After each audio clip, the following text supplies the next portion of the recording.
Services Marketing, MKT 625. Lecture number 3.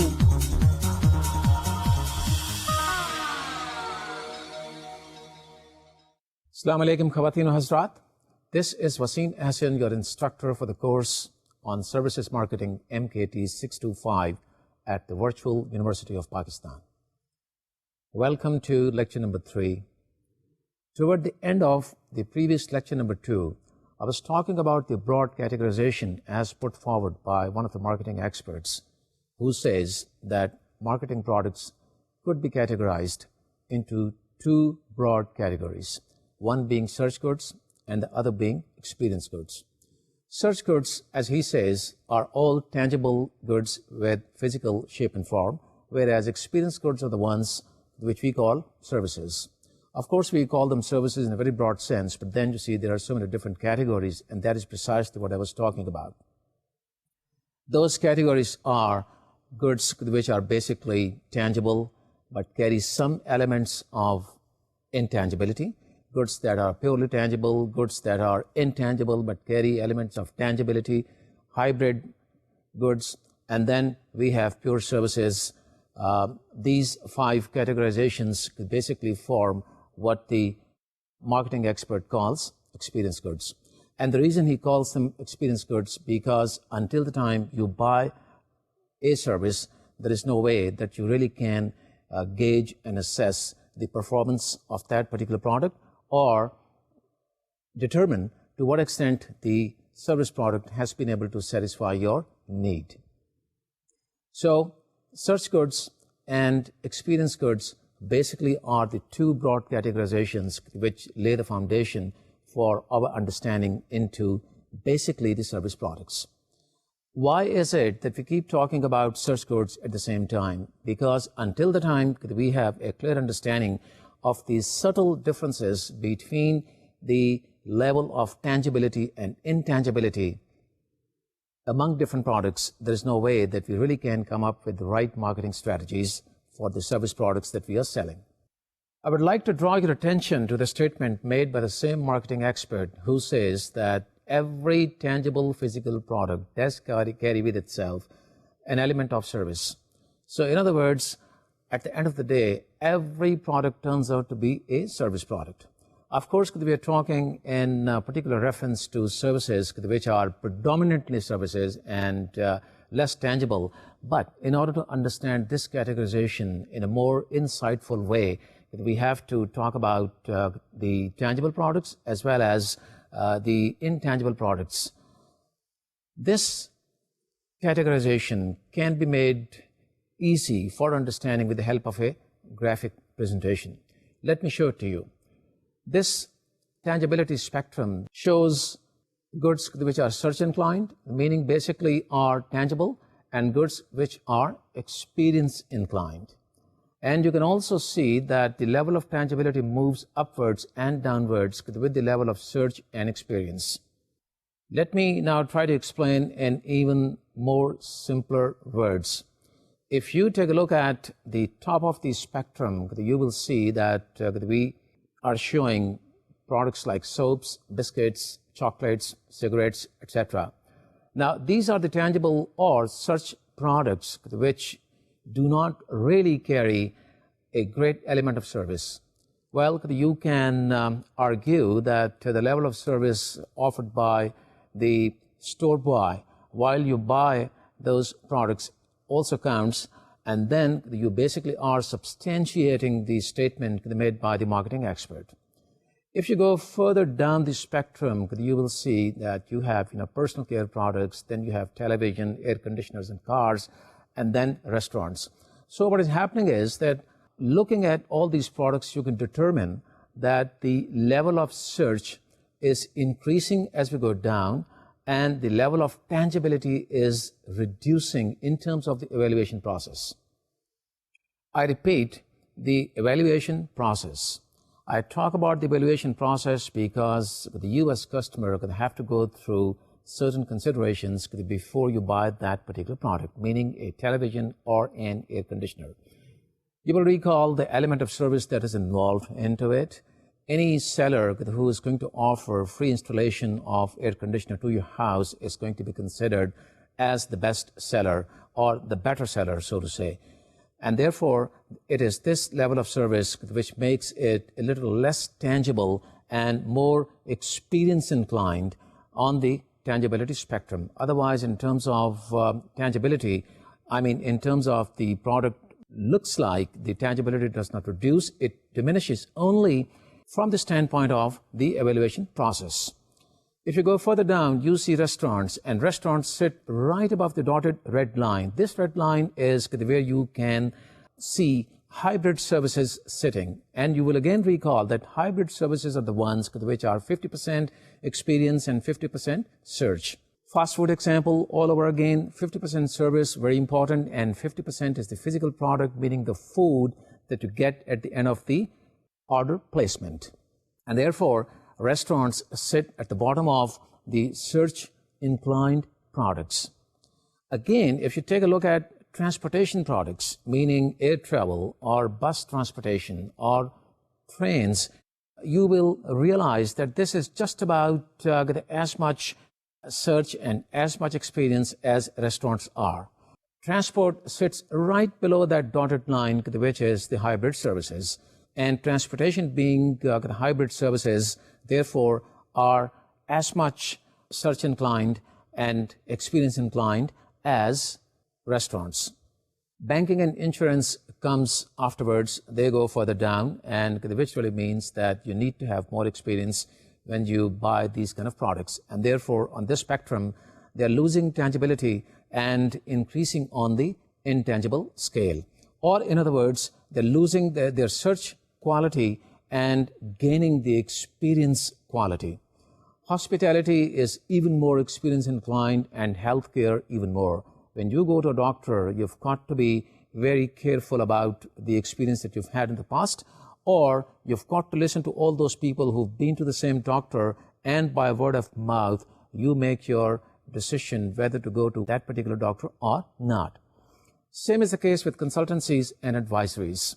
Consultancies could be management, business consultancies, and advisories could be legal advisories or anything like that. And you will agree with me that experience in these kind of products is of paramount importance. It is not the tangible side or the search side which really matters. It is the experience side which gives a lot of significance to this product. And that is because of the reason you see these products at the bottom of the tangibility spectrum at a point where experience is more important than search. So, with the help of this understanding, we can better categorize services, whether those are more tangible or less tangible in terms of their search and experience qualities. We can really determine where on the tangibility spectrum one particular product should sit, and given that, we are in a better position to understand the variables which are at work when we formulate our marketing strategies. And you are not to lose sight of the fact that it basically is the formulation of the right marketing practices to do which we are trying to understand these qualities of tangibility and intangibility, or in other words, search versus experience. Having had an understanding of the categorization of services, we can easily now define what services marketing is. Well, in the words of a marketing expert, services marketing is a set of deeds, processes, and performances. It is one of the most concise and yet comprehensive definitions. There are a few other definitions given by other experts, but the objective of this lecture is not to get into a critical appraisal of different definitions. The basic objective is to understand the service part of any product that is sold. And we can easily deduce that the end product of services is not something physical. In most of the cases, it is a service. Even if it is a tangible product, the service part stands very prominently, and without that service part, there is no way that we can make that tangible product a success. Getting back to the definition, we can say that the advisory services are deeds, banking, insurance, fast food and hospitality are processes. And the reason we call them processes because in order to sell all those products day in and day out, we've got to follow certain procedures. And those procedures have got to be very highly standardized. This is something which I touched upon in the very first lecture. And again, this is something which I'm going to talk about in more detail later. But the fact is that the processes take a very important place while we sell services, because without standardized processes, there's no way that we can maintain quality on a consistent basis. And therefore, the processes of banking and insurance, hospitality, services, they do fall within the ambit of this definition. Theaters and show business fall within performances. And you will agree with me that whether it is television drama or it is a movie or something like that, that does fall within the ambit of performances. So having said it is a set of deeds, processes, and performances, that we are all set to start talking about what is it that makes services marketing different from goods marketing. Now, this is not to say that the goods marketing is absolutely cut off when we talk about services marketing. I would like to point out again and again that we are talking in terms of these subtle differences between these tangible goods and intangible goods. And of course, intangible goods are the ones that we are really concerned about. But in order to have a better insight into the intangible goods, we also have to take a look at the tangible side of those intangible goods or the tangible goods themselves. Therefore, we can talk more conveniently about the background that I touched upon in very lecture number 1. Why is it that marketing managers have started looking at this area as a separate area? Well, where the kind of development and understandings that came to the surface on the lines that I've just talked about, meaning the growth of services and the categorization of services, marketing managers became more and more sensitive to the fact that services were something that had to be dealt with from a very different angle. And the scope of services have got to be different from that of the goods marketing, meaning the pure tangible goods marketing. It was in the backdrop of all these developments that marketing practices for services came under a renewed focus, and marketing managers started realizing that because of 3 inherent differences, they have to approach the area from a different angle. In the first place, there's a great difference between services and tangible products in terms of the marketing and production. The marketing and production of services take place at the same time and at the same place. Second, the service encounters, the meaning until the time the buyer of a service shows up and interacts with the seller of the service, there's no way that the process can be completed. Service encounter, therefore, necessitated a new look. The third factor is that services cannot be stored unlike their tangible counterparts, and therefore we have to look at the whole area from a different standpoint. It again was in the backdrop of all these differences that it prompted 2 economists at the Swedish School of Business in Finland to come up with a few new concepts relating services marketing area. These economists maintained that the areas of internal marketing, interactive marketing, and relationship marketing are the ones that we have to fully understand and look into before we start handling services marketing area. So in other words, before we reach the point where we start talking about what are the additional variables involved in the selling and marketing of services, we've got to understand these 3 concepts which were propounded by these 2 economists at the Swedish school. They maintained that marketing is everybody's job, and unless everybody is good at marketing when it comes to services, there's no way that we can sell our services successfully. And therefore, we've got to understand these concepts fully well. Getting back to this one, let's talk about internal marketing first of all. Well, internal marketing is all about hiring the right people, training those people, and then motivating them to sell the service that we want to sell. You always like to hire the right people, but more so in services because you have to train those people in line with the objectives and values of the company. While you sell your services, there's so many values which come into play. Not to say that values do not come into play when you are selling tangible goods, but more so because of the service encounters, and more so because of the invisibility.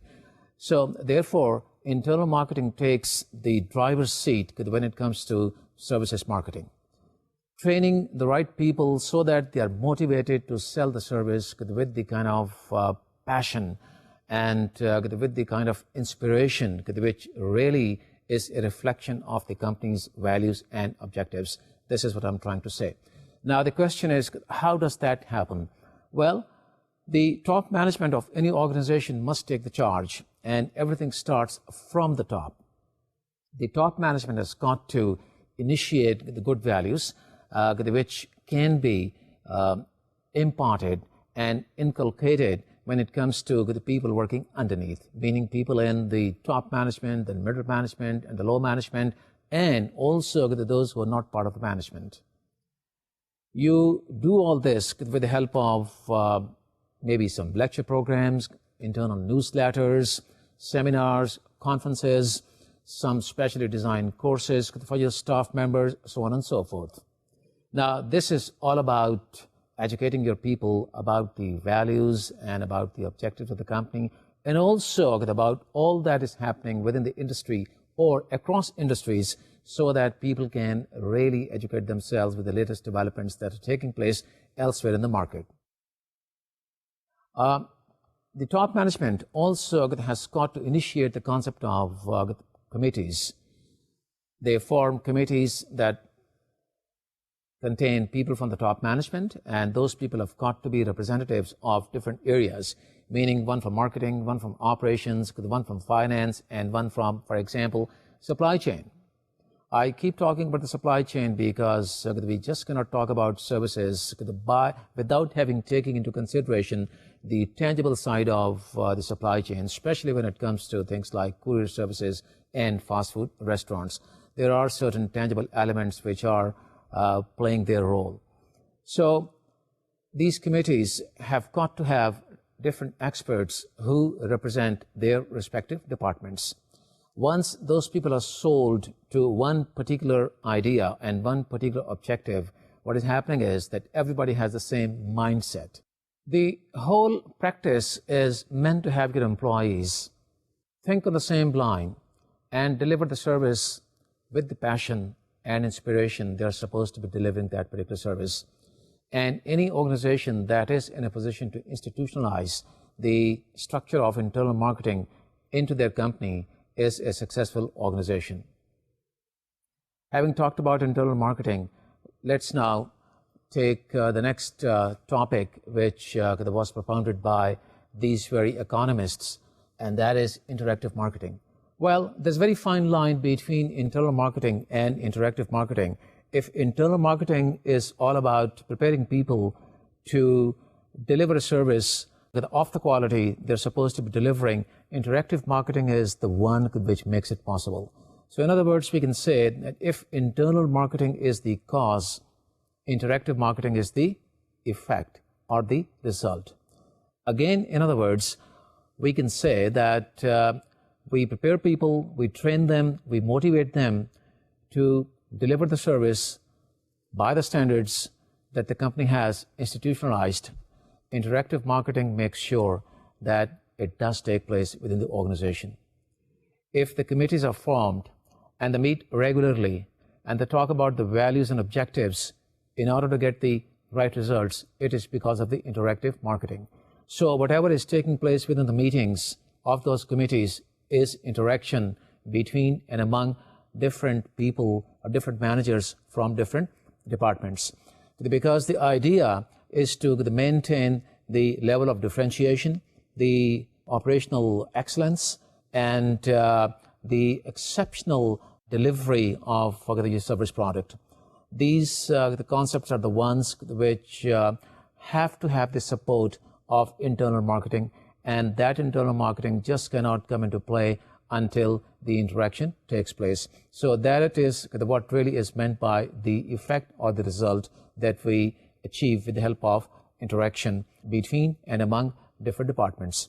Total support of internal marketing is a must. Without this support, interaction just cannot move ahead and translate into results. The third topic, which was propounded by these economists, is about relationship marketing.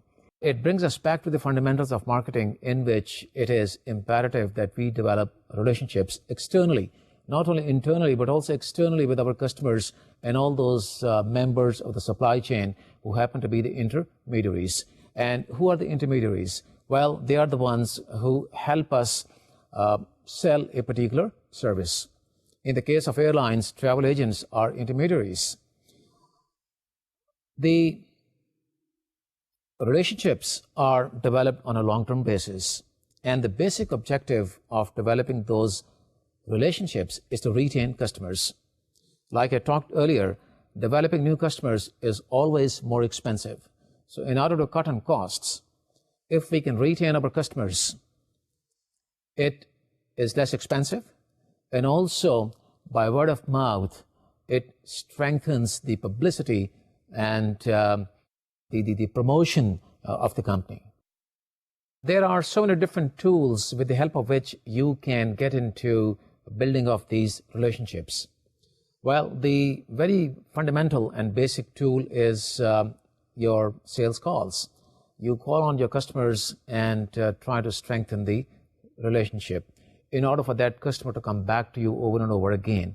Hospitality business is one example where people working for hotels to call on their corporate customers just in order to make sure that they do not go elsewhere, meaning they do not switch over to the competition.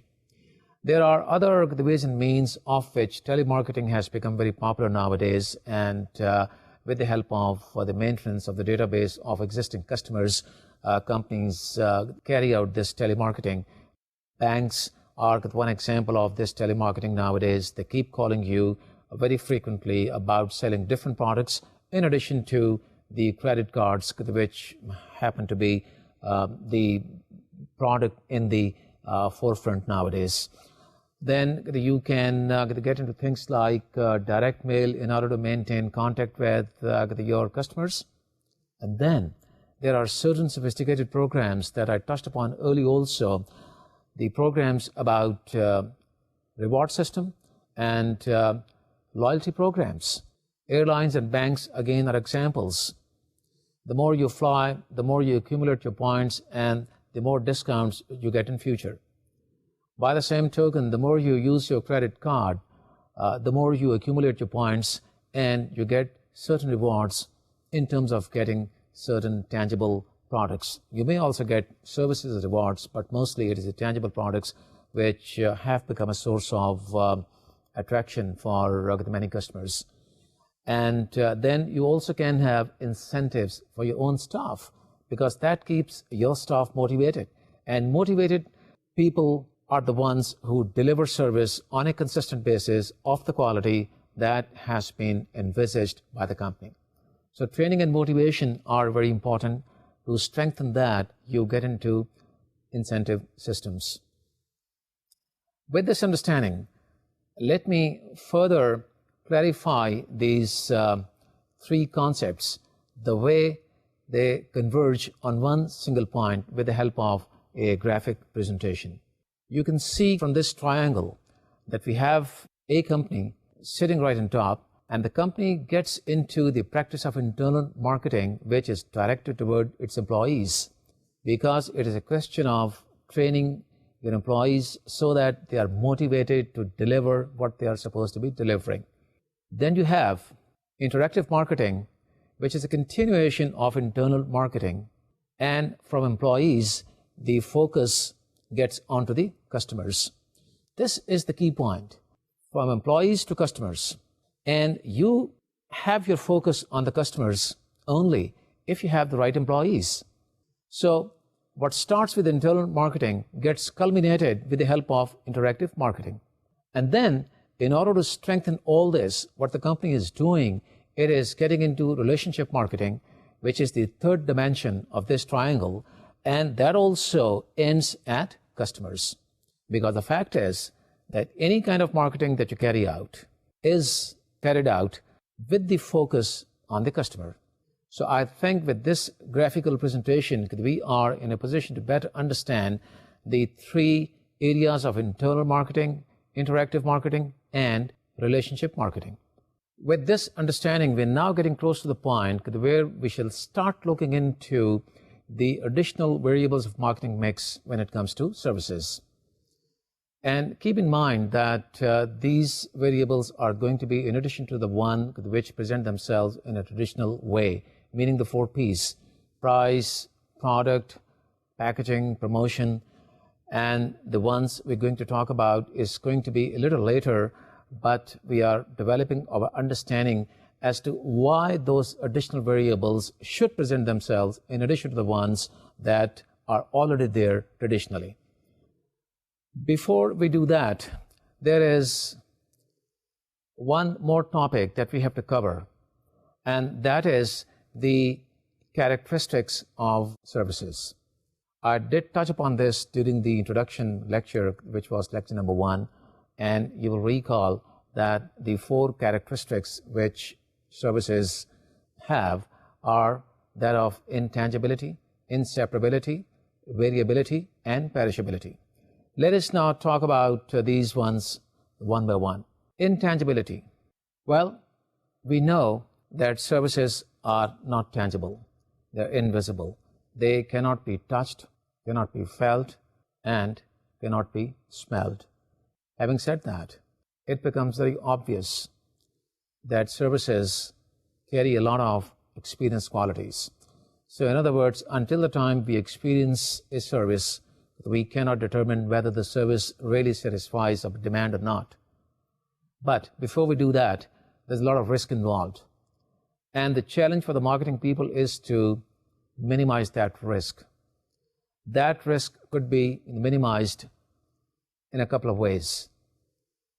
And one of the ways is that the intangibility side of the service is tangibilized.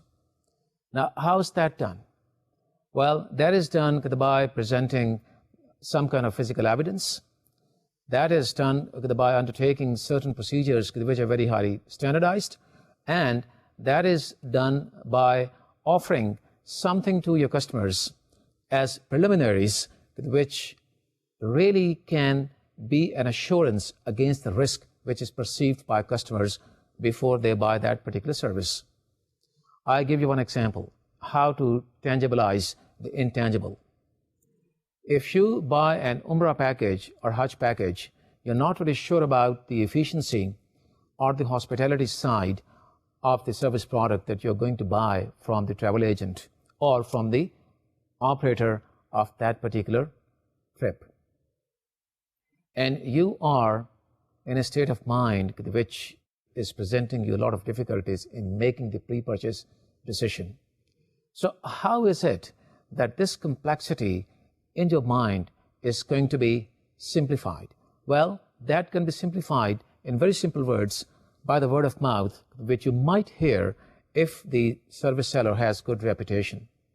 So developing good reputation is one of the prerequisites of this particular concept before you can tangibilize the intangible. You have to look into the marketing implications of the complexities involved. You have to simplify your procedures. You have to facilitate the word of mouth. And word of mouth, like I said, can be facilitated only if you offer quality. And you also have to develop some kind of physical evidence which is compatible with the kind of service that you are selling. You have to have an office which makes your visitors comfortable. It should be very compatible with the kind of service that you sell, should not be overdone, should not be underdone. And then you have to have the support of technology for the utmost ease and comfort of your buyers. A failure to provide the tickets and confirmation of hotel bookings on time, I mean, before the trip has started, is going to result into a failure. And your customers might start perceiving you as a service seller who's not up to the mark.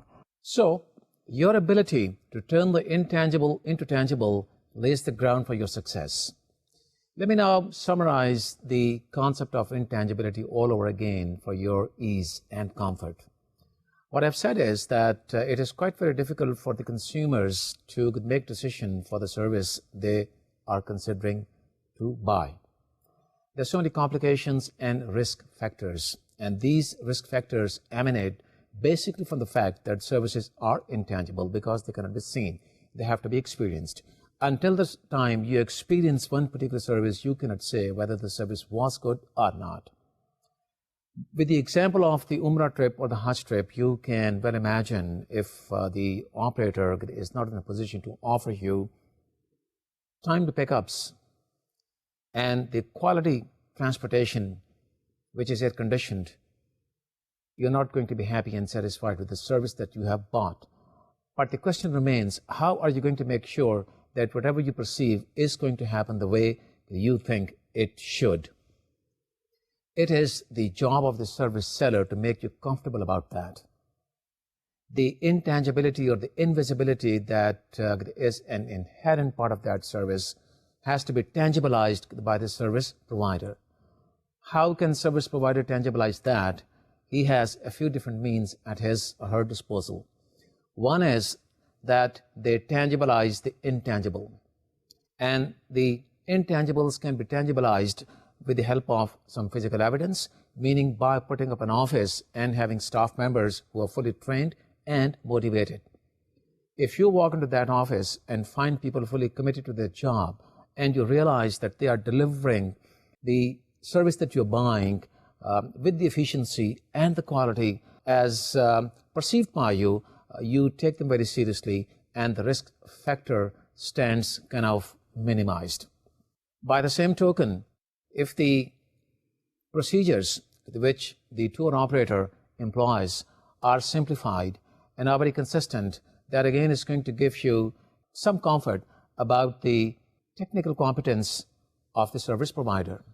These are the factors which really help a service provider in tangibilizing the intangibles.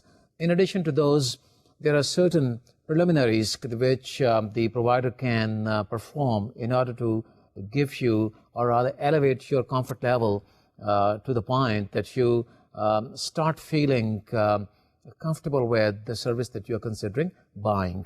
For example, the efficiency with which the tour operator provides you with the tickets and the confirmation of the hotel bookings and the pickups and drops and so on and so forth. The whole exercise can give you a lot of insight into the fact whether or not the tour operator is going to be up to the mark. So this is all about the intangibility and the need to tangibilize that intangibility so that the pre-purchase process on part of the customer is simplified. This is the marketing implication that we people have got to look into, that the difficulty that the customer might feel while the customer goes through the pre-purchase process, we are the ones who have to finish that or to diminish that. If we cannot finish it, we have to diminish that. The next factor or the characteristic of services is inseparability. We know that in services, we cannot separate the functions of the production and consumption, because of the fact that production and consumption take place at the same time and at the same place. Nothing could exemplify this phenomenon better than the fast food service. You walk into a restaurant, and from the time you place the order to the time you get your food, whatever takes place there is production and then consumption. It is not like tangible goods where production and consumption are far apart. Consumption takes place at a much later time and production takes place at a much earlier date. And the fact is that customers do not even know where the production has taken place, because the production has taken place in one of the factories or in the factory, which might be located at a point which the company thought would be the best point in terms of certain strategic implications. Now, these strategic implications, whether it is tangible goods or it is service goods, are very important from the variables point of view because they have a direct bearing on the variables of marketing mix. In terms of strategic implications, for a tangible product, the factory might have been located at a point which offered some kind of economic benefits, for example, some tax benefits. Or maybe the factory was located at a point where the availability of competent labor force was not a problem, and therefore the sellers thought they would be best served by having identified that particular location. This is not the case in terms of services. Consumption and production, like I said, take place at the same time, and the consumer is present there. That is another factor which makes the whole thing very sensitive. Now, because of the presence of the customer becomes part of the production process. Again, from the time you place the order in a restaurant to the time you get food and consume it, you are there. That is not the case in tangible goods. We can say with confidence that in tangible goods, marketing plays the role of an exchange medium. And let me show that to you with the help of a presentation. As you can see from the slide, that we have the production process taking place in a factory, and then we have the marketing medium as an exchange medium between production and consumption. For the simple reason, very well known to you all, that the products have to go through certain intermediaries, and then the warehouses, and then onto the shelves, and then into the hands of the consumers. This is not the case for intangible goods. As is very clear from the slide, production and consumption meet at a certain point, and that is the point of inseparability. And it is that inseparability which makes the presence of the customer at the point of sale absolutely imperative. And this is the point where the service encounter takes place. This is the point where production and consumption meet. And this is the point for which we have to operate in a way a little different from that of the tangible goods. It is because of this that we have to have certain procedures, and those procedures have got to be followed on a consistent basis in the same manner, rather in just about the same identical manner every time we perform that particular service, or every time we perform that particular task of the overall activity. Let us confine ourselves to the point that consumption and production converge, and where they converge, the element of inseparability creeps in. And it is that inseparability, the character of which gives services a new dimension and a new variable. More on this later. Marketing implications have to be looked into, and the greatest implication, like I talked earlier, is in terms of standardizing your procedures. It is the standardization of those procedures that customers feel every time they walk into a service provider's office, whether he's buying a fast food product, or he's buying a courier service, or he's walking into a bank. Just imagine how would the customer react if the procedures were to be changed every now and then. Every time a customer has walked into the facility, he or she is going to get a surprise to the detriment of business and your brand. These characteristics of services, I would again say, are the ones which build ground for those additional variables which we shall be talking later. The third characteristic of services is variability. Variability is an extension of inseparability. Because of the fact that we just cannot separate consumption from production, the element of variability creeps in. How does that come in? Because the activity gets performed day in and day out. And since humans are involved, and given the fact that customer is part of the production process, as we saw while I was talking about the characteristic of inseparability, all the more reason that variation might come in. And that variation will not cease coming into the game until the time we standardize our operating procedures. So that is why I said variability is an extension of the inseparability. There is no way that you can standardize a smile. There's no way that a customer walking into a bank every time is going to be greeted the same way. There has to be variation. So how do you take care of that variability? That variability again is taken care of by having certain institutionalized procedures which keep your customers satisfied that the end product he's going to get is going to be just about the same which he gets every time. And that is not going to be possible until the time you have the right people who are fully trained and are motivated. And therefore you can relate this with the concept of internal and interactive marketing. There is another very interesting way the companies generally come to grips with the problem of variability. They get into what they call customization. To give you one example of an American chain, what they do is they offer you sandwiches or burgers, for that matter, of your choice. While you stand there as part of the production and consumption process, you can order ingredients of your own choice. So what happens is that any random chance of variability is taken care of because you are fully involved into the production process, and things that are going into the sandwich are of your choice, and therefore there is a minimal chance of you complaining about the variability of the product or the variability of the service. So customization could be a very good tool at your disposal to take care of the random lapses that might get into the process of service selling. I keep saying that strategic implications are the ones that we have to look into while we talk about different variables, elements, and topics of marketing.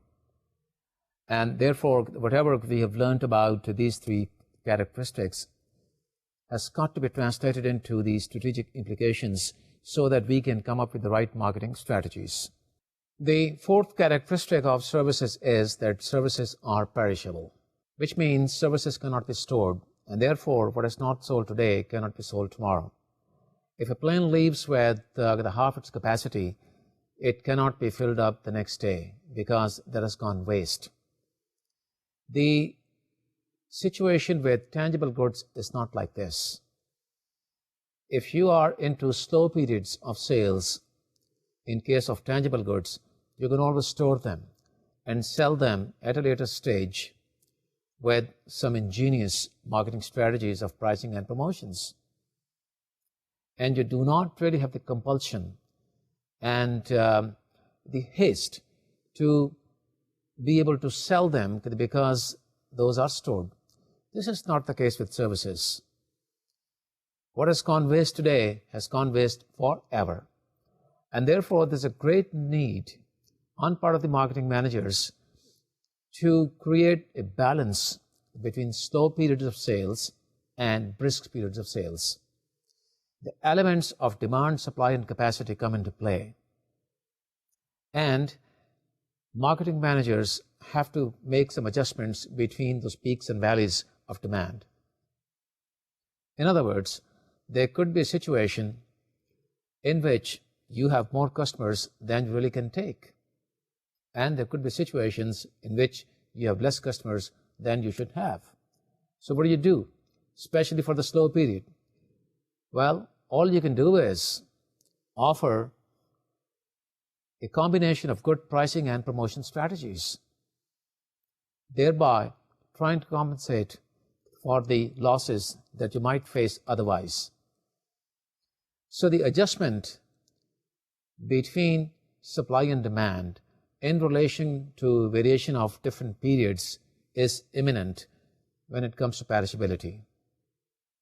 A cinema house can offer more shows during high demand period because they wouldn't like to let their customers just go by.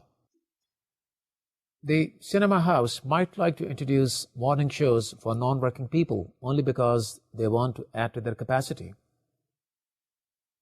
An airline might like to introduce extra flights during peak periods because they also want to add to their capacity. By the same token, if the times are bad, the sellers have to come up with a combination of good, attractive pricing and promotion strategies which can generate more demand. How do different managers in different industries tackle this problem is a function of the dynamics of those particular industries.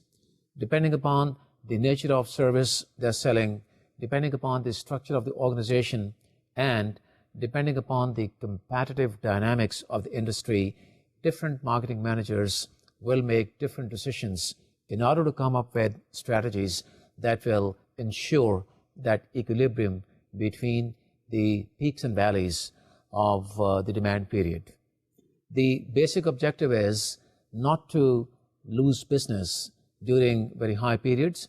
Rather, the objective is to add to your business and sell as much as you can, capitalize on the opportunity which has presented itself. And by the same token, during the lean periods, the objective is not to lose business to a point that your business becomes an unviable proposition. And you have to insulate yourself against that kind of happening. And you can do that only by offering attractive pricing and promotions.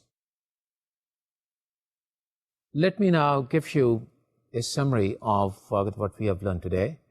We have learned different categorizations and then have related those categorizations with the concepts of three different types of marketing propounded by two economists at the Swedish School of Economics in Finland, and those are internal marketing, interactive marketing, and relationship marketing. We also have learned the four characteristics of services, naming intangibility, inseparability, variability, and perishability. Intangibility is all about trying to tangibilize the intangible features of the product, and with the help of examples, I've tried to explain to you how you can do that.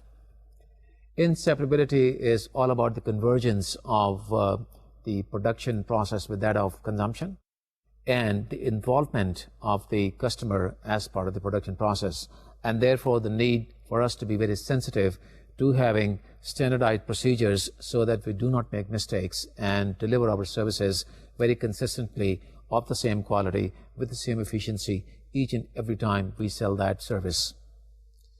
Variability is an extension of inseparability and accentuates the need to have the same procedures which I talked about, and the need for these procedures to become even more important when we are growing. So as part of the growth strategies, these standard operating procedures play a very significant role, because when you have more outlets, whether you are a fast food chain or a courier service or a bank, there is more and more need for you to be very standardized. If you are delivering service at one particular outlet in one particular way and in another way, that is going to create problems for your company, and brand management is going to suffer.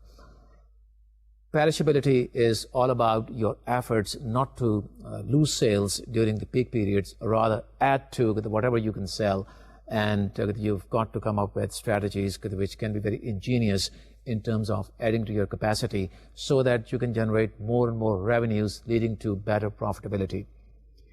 During lean periods, you've got to make sure that you do not lose and you stop sales from sliding. And to do that, you again have to come up with a combination of very attractive pricing and promotion strategies so that there is no loss and your operation remains very economically viable during those lean periods. We have to keep one thing in mind, that these characteristics affect different services in different ways when it comes to formulation of tactics and strategies. Because different industries have different structures and dynamics of competition are very different. For For example, the strategies that you may formulate for an airline are going to be very different from the ones that a bank is going to employ. By the same token, what a fast food restaurant is going to do is different from what a courier service is going to formulate. So given all these differences of organizational structures and the dynamics of competition, we're going to further look into as to how these characteristics affect various industries. And that is going to be the topic in the next lecture number 4. Thank you very much, and Allah Hafiz until that time.